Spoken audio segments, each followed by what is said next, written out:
What's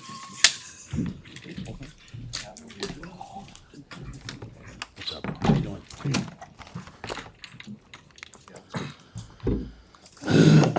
All right, we'll get started with Coach Rhule and then take the questions afterwards. All right, appreciate you guys being here. Obviously, we're excited to come back home, play at home this week versus Akron. Joe Moorhead, a coach I have a long history versus and a lot of respect for. He beat us at Temple when he was the head coach at Fordham on a Hail Mary at the end of the game. Was at Penn State, did a great job as the OC there, and a guy that I consider a friend. So I look forward to having the chance to compete against him. In terms of injuries, Janier Bonner will be out for the year. He tore his ACL in the game on Thursday. We're pretty healthy other than that. And with that, I'll take your questions. It's a factor in a lot of different ways, leadership on and off the field. What kind of loss is that on the field, and then how he can still contribute off the field? It's a tremendous loss on the field. He's a great football player. He plays on all the special teams. He's a wideout. He's a running back. He's a fullback. He's a tight end. He can just do it all. Selfless. He's a great teammate. I'm sure he'll continue to inspire his teammates, though, with his attitude. And I just know how much he means to everybody. So he doesn't mean a lot to us because he's a good player, though he means a lot to us because of who he is. And so everyone will rally around him, and we'll watch him come back better than ever. You had a lot of younger guys playing on that D-line when you got to watch the game back. What's sort of your overall take on their first performance? Yeah, I think, anytime you give up 200 yards rushing, you're not going to be real happy.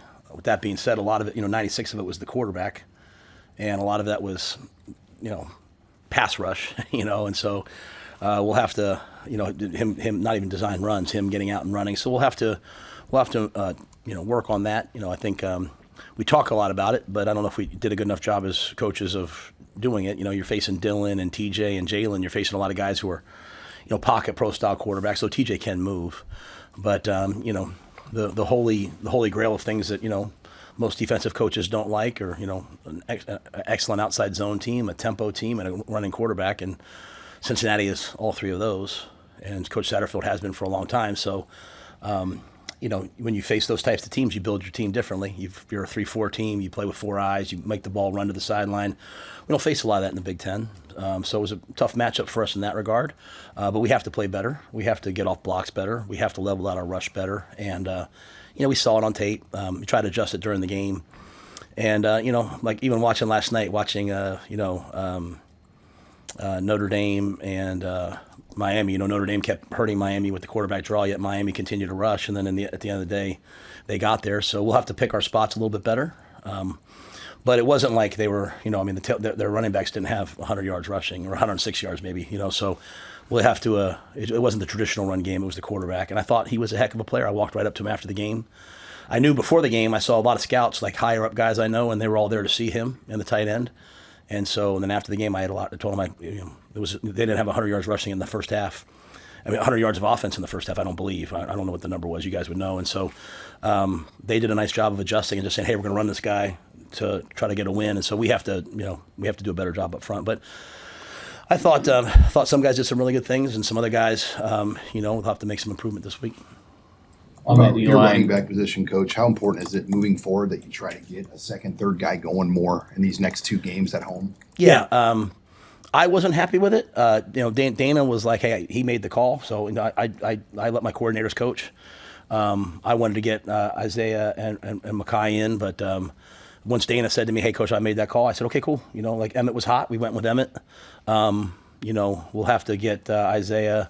We'll have to get Mackay, and we'll have to get Quentin in the game more. Mackay had a great run that he cut back and got vertical, and unfortunately we missed one block, or else it might have gone for a ways. So I'm just biding my time with those guys. But I wanted to play them more. But Dana was feeling it. He went with what he went with, and that's his call. So I was good with it once he said that. So, but that won't be the plan moving forward. I don't think. I think we'll have to play more guys. On that D-line, what did you think about the contributions you got from Winery in his first action? Yeah, I thought Will did a nice job. He made a lot of plays running to the sidelines. He, like everybody else, there's things we'll want to improve on this week. He lined up a little bit wide at times, and so he had some good rushes that that, you know, maybe he was a step away on, that if we get him a little bit tighter, he's got a great speed to power move, and we'll have to continue to emphasize that this week. But I love the fact of seeing him run around, seeing him run to the ball. You know, ran down on the first third down, ran down, made the tackle after we overran it, made the play on the fumble. Javen might have scooped and scored had he not done that, though they called it incomplete, so they probably would have blown it dead. But happy to see Will fly around like that. Hey, Coach, you didn't mention dealing on the injury report. After the game, he came in with ice on his hand. Was anything into that or just precautionary? Yeah, I think he hit his hand, but he threw the ball. We practiced last night. He threw the ball. I was sitting next to my wife on the bus, and she's like, "Oh my gosh, what happened?" So I said, "I don't know. We'll see." What about your left tackle position? You guys did 3-man rotation. Did you like how that went? And you have to eventually kind of settle in on a guy. Yeah, we're not going to be a 3-man rotation real long, but you know, I mean, I think everybody had some good plays. Everybody had some plays you like back. I mean, sort of some of the things I talked to you guys about last week, you know, held true, right? So I mean, you know, we false started at the 1-foot line, but there were also a lot of good plays too. So you know, we just felt like everyone deserved a chance to play, and we wanted to put it on tape. You know, I think sometimes you have to see your team versus other teams to see exactly what you're doing well and not doing well. The old, you know, I don't know if Coach Osborne or Coach Solich said it, but Coach Paterno used to say to us all the time, you make your biggest improvement between week 1 and week 2. So part of that's also kind of refining that and seeing where those guys fit. And, you know, at right tackle, we played just Teddy. You know, we didn't play Tyler. So we'll go through this week. I think the good thing is I think everyone knows that we'll rotate. So they all have to have, a chance to compete and practice. And as a player, that's all you can really want is a chance to compete. So we graded the tape, and we'll just kind of look at it this week too. What did you use the extra 2 days for that you had because it was a Thursday game? And how'd you feel just about the response when you got back on Friday and were around the team? Yeah, so we wanted to lift at 11. I told you guys we're going to lift, and we didn't get home till 4. So I didn't make them lift at 11. Our non-travel guys didn't get back till 5. Like my kids and the coaches' kids that took the bus down didn't get back till about 5. So I didn't make them lift at 11. But they did come in and watch the tape at 3:30, and we went through it like methodically on Friday. Then we came back. We gave them Saturday off, and they came back in yesterday, and we went through it again, a little bit more crisp. I wanted them just to take some time. I asked them to grade themselves from Friday to Sunday. So they graded themselves on the things that they can control, their effort, their technique, their assignment discipline. And then yesterday we came in and we just, we had another day to lift, another day to recover. A lot of guys came out on Saturday, I know, to recover. And then we had an actual practice yesterday. So it was good to have, obviously Akron played on Thursday, so we had a chance to see what they're doing. And we went out and we got a lot of work yesterday too. Maybe this is a question that's fit for each level of the defense. Did you feel like your defense flew around and ran the way that you were kind of hoping they would? I think they played hard. I think the way John said it really well. I think they played hard. I think we have to play faster. And that's part of that's key. Now, I say this. I thought we covered really well. I mean, in modern college football, to play a Power 4 team and hold them to 69 yards passing, I don't know how often that happens. So I don't really know what the narratives are out there. Like I know that's really hard to do. And I think, like your Sierra, you get no targets, but he's sticky. Like you look at last year and you look at this year, we're way stickier. And I thought 4 was a heck of a player for them. I thought he was a really, we knew he was a good player from La Tech, or I forget which one. I get confused, but we knew from previously he was going to be a good player. He's fast, he's athletic. And so, I thought he was a really good player watching him out there, and I thought Andrew Marshall played really well. I thought Donovan Jones played really well. I thought Keese played really well. We covered well. Guthrie got in the game. He played well. Early in the game, I felt like we weren't running good angles, which is disappointing because that's all we talk about. And that comes down to trust. It just comes down to trusting yourself, but trusting your teammates. And sometimes you have to go out and play a game or two and see it and then be like, oh, geez, I have to fix this. So early on, I saw a lot of guys just trying, kind of breaking down a little too early. So we emphasized that again yesterday. They got better as the game went on.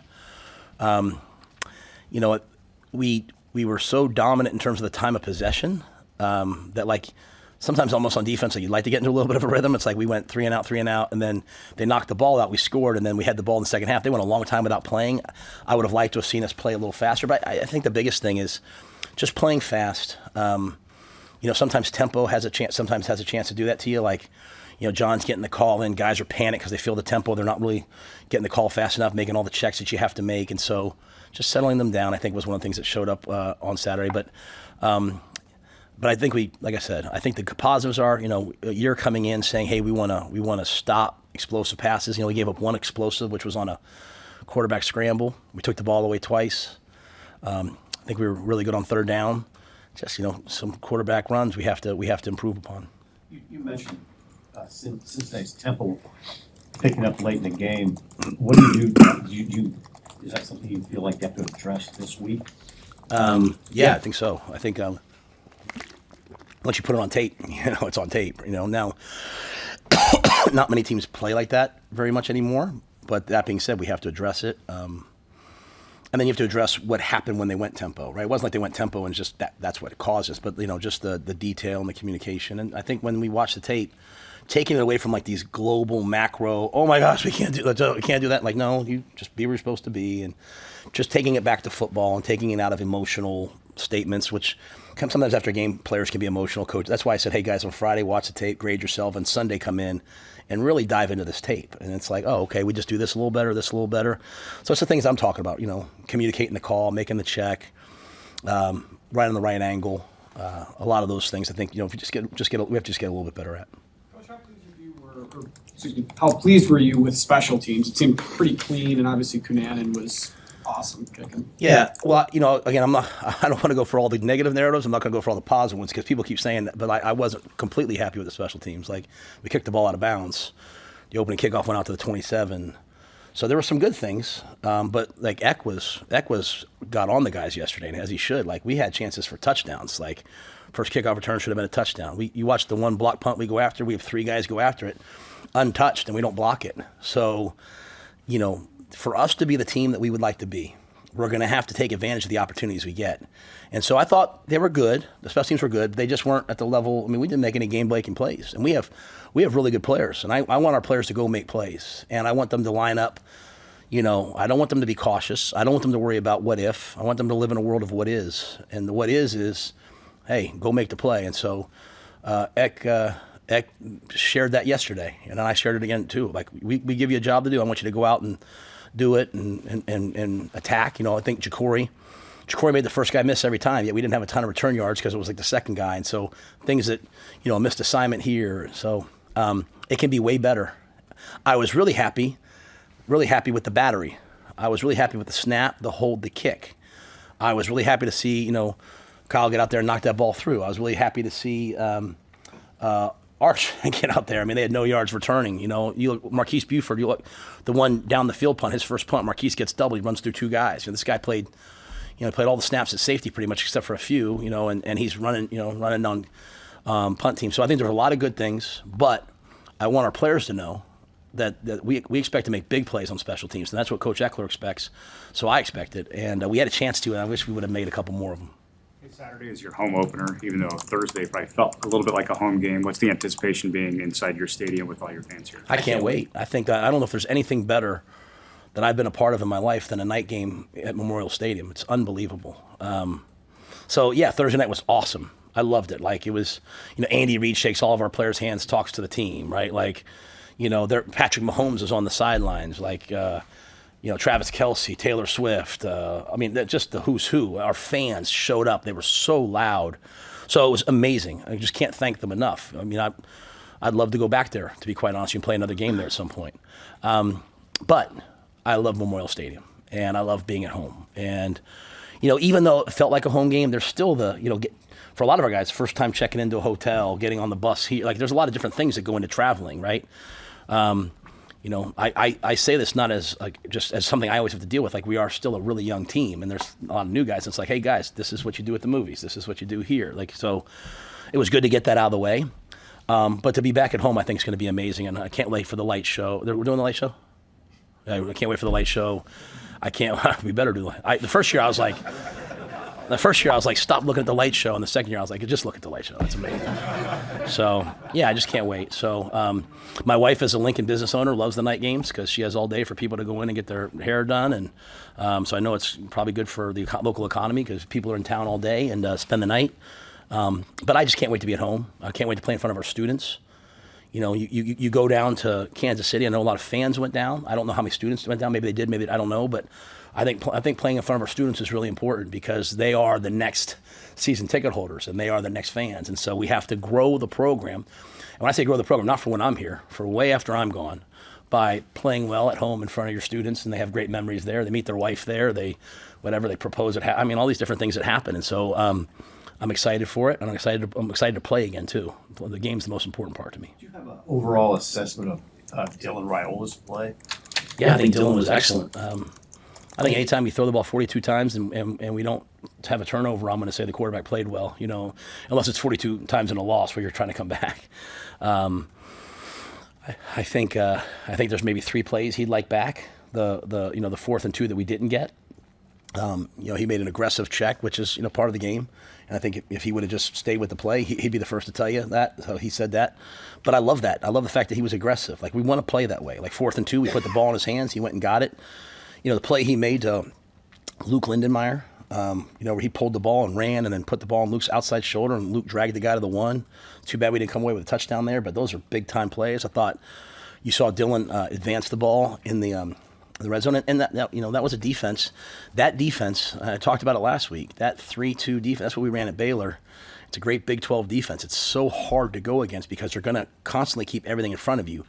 So, we were 10 of 18 on 3rd down, and one of them, and also we're 1 and 2 on 4th down. So you're 61%. I think it's 61% on. I think that's what they said to me on 3rd down. But you're in way too many 3rd downs. You can't be in 18 3rd downs, and so. But part of that's the way that they play, right? Like, they're just constantly making you matriculate the ball. We set a goal of let's get the ball in play 55 times. What I mean by that is let's get 55 runs or completions.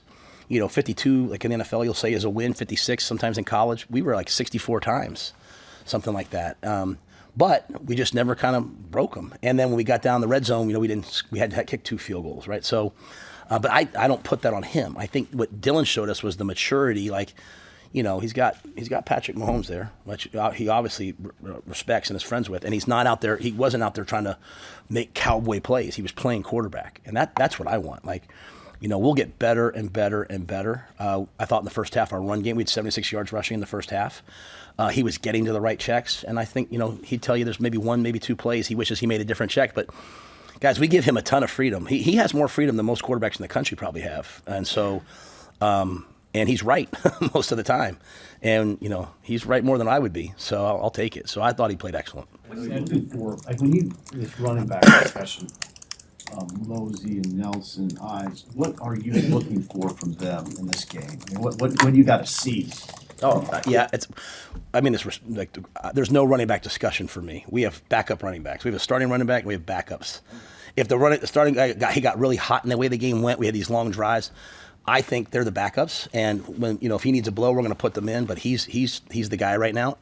I'm just looking for them to have another good week of practice. They had earned the right to play more. We just got in the game, and the coaches decided not to play them. Tough. I looked at them both. I said, "Bide your time. Your time's coming." But sometimes that happens. You know what I mean? So, but it's nothing about them. It's just that like Emmett was out there, and Emmett just looked like he was on a different. Like I showed our guys. The great things we did in the game, and I wish we would have just made one more play, was, 7 minutes on the clock. They just scored to make it a 3-point game, and we ran off 5 minutes off the clock, and we did it in an aggressive manner. But Emmett ran the ball, caught a ball in the flat where he gets knifed. Most guys would drop that ball or fumble. He doesn't. Then he runs the ball on 3rd down. I mean, he was just in a zone. And I felt like, or Dana felt like, hey, we're going to keep him in there. So did EJ. It's hard to do that the whole year long. That was a must-win game, and the game got closer than you probably wanted it to. It felt like it was going to go one way, and then it didn't. Credit to Cincinnati. And as I said to our guys, this is Power 4 football. Everyone has to get adjusted to, like, they have $20.5 million to pay their players. You know what I'm saying? Like the days of old are over. Like, Power 4 teams all have every team has $20.5 million to spend on their athletes. So they're going to have good guys. Like, you know what I mean? Like, it's not like they're all just going to, like, the last couple of years, the really good players on teams like that would just leave for money, at NIL money. But now you can pay them. Like, you're going to face a lot of good players. So they came roaring back. And I think this, if I'm being honest, I think it's probably what was good for our team, like, to have that kind of a game. Like, we had to play 60 minutes, and we had to look at ourselves and see what we didn't do well, kind of the questions you asked, and try to fix them. But Yeah, so I just think Emmett was hot, But I'm just going to tell you, I think when Mosey gets out there, he's going to do big things. I know Makai's going to do big things. I'm excited for them. It didn't work out the first game. We'll hopefully get him in this game. You felt must win? I think they're all must wins. I mean, but I guess what I'm saying is, you get into the game, it's like, I expect every game. I'm not like I got different guys on my staff. I expect every game to be 17-16. So I'm never disappointed. Like people that think every game's going to be easy, then they get into a fist fight, they get surprised and they're like, oh shoot. I expect every game to be hard because I respect my opponent. It's respect without fear. So like I was preparing for it to be a battle. It just was a weird flow to the game, if that makes sense. Like, again, 19 minutes in the first half, 10 in the second, and then I think our time of possession was pretty close in the second half, right? So just a weird deal. And if you think about it, I'm always saying make one more play, so Coach Paterno with me, just make one more play. Like even last year when we lose these close games, you guys say, what do you think? I say, we got to make one more play. Well, Malcolm made one more play. I wish our free technique would have come underneath and sacked the quarterback on the long run, and then we wouldn't have had to make that play.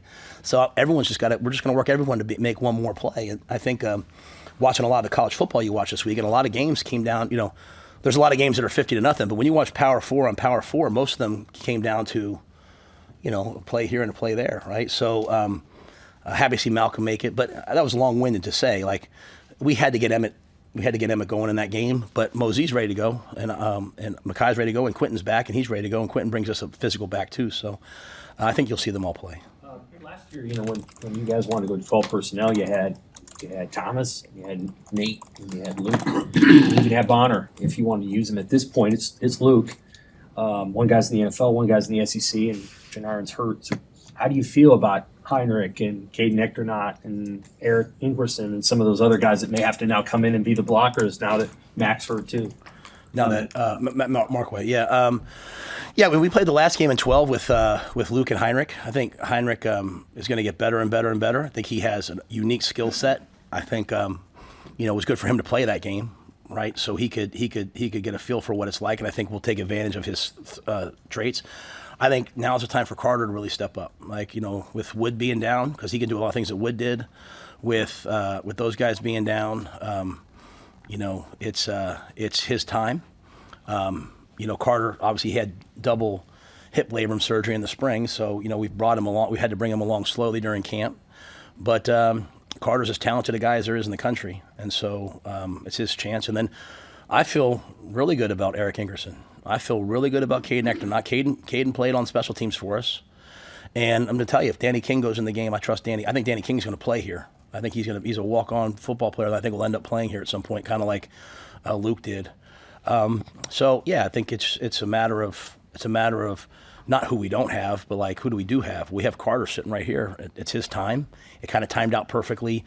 Not Janirin getting hurt. I'm not saying that. I'm saying just, hey, he's getting healthy now. Okay, we're going to need you to go out there and play, and then he can also do some of what Wood did. Hey, Matt, kind of playing off of what you were saying about getting into fist fights with teams, that not everything's going to be close. There's been a lot of discussion about strength of schedule in the last couple of weeks with the committee, and then the SEC goes to 9 conference games. You guys are playing one of each with an FCS, a Group of 5, and a Power 4. Do you think that the Big Ten should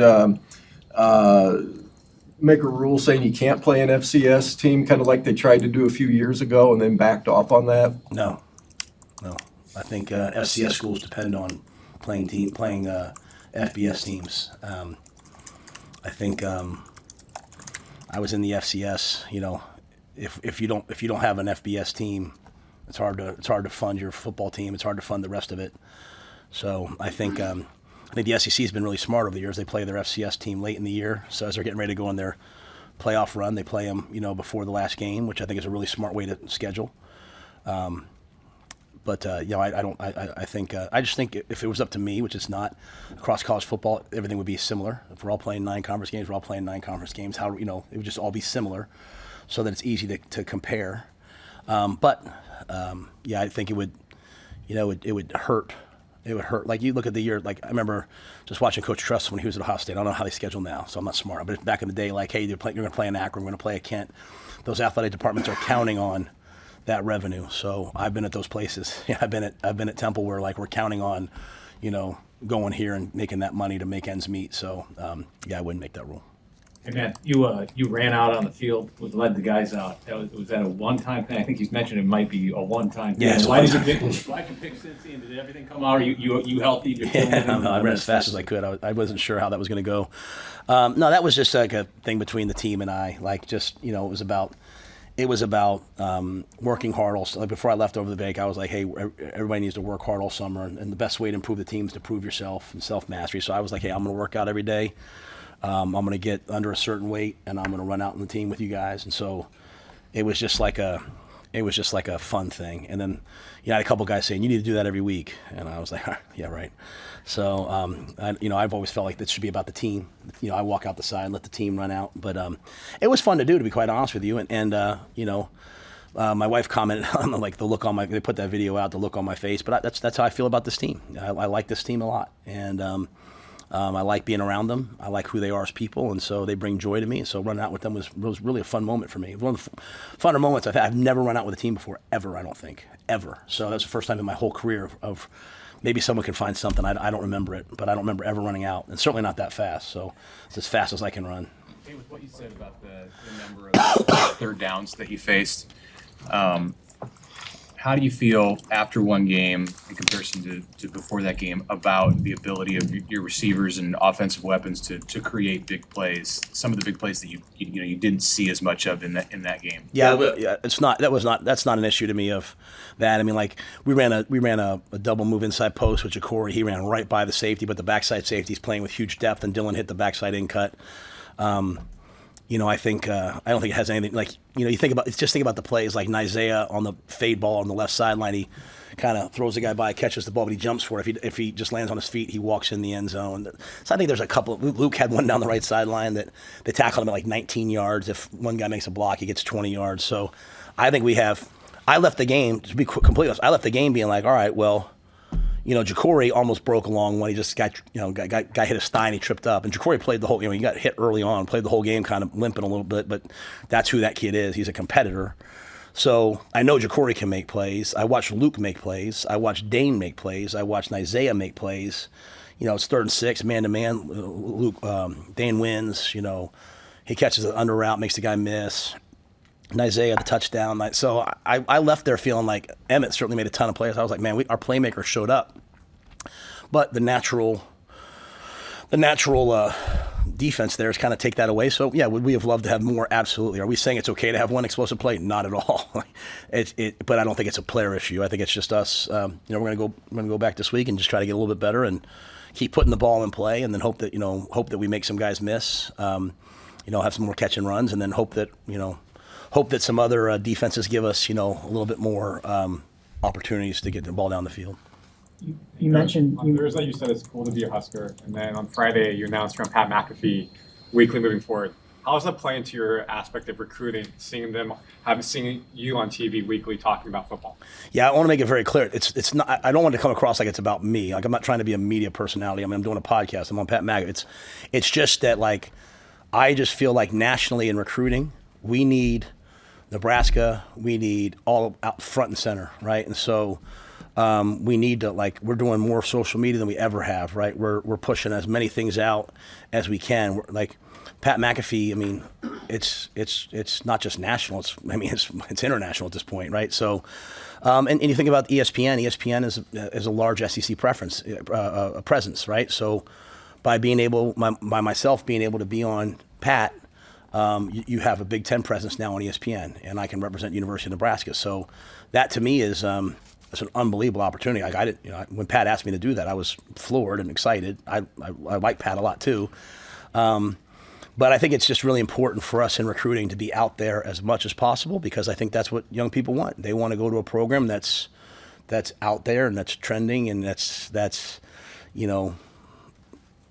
forward. And so like Friday we went down. A bunch of players and I went down to Bud Crawford's send off. Right, like yeah, and.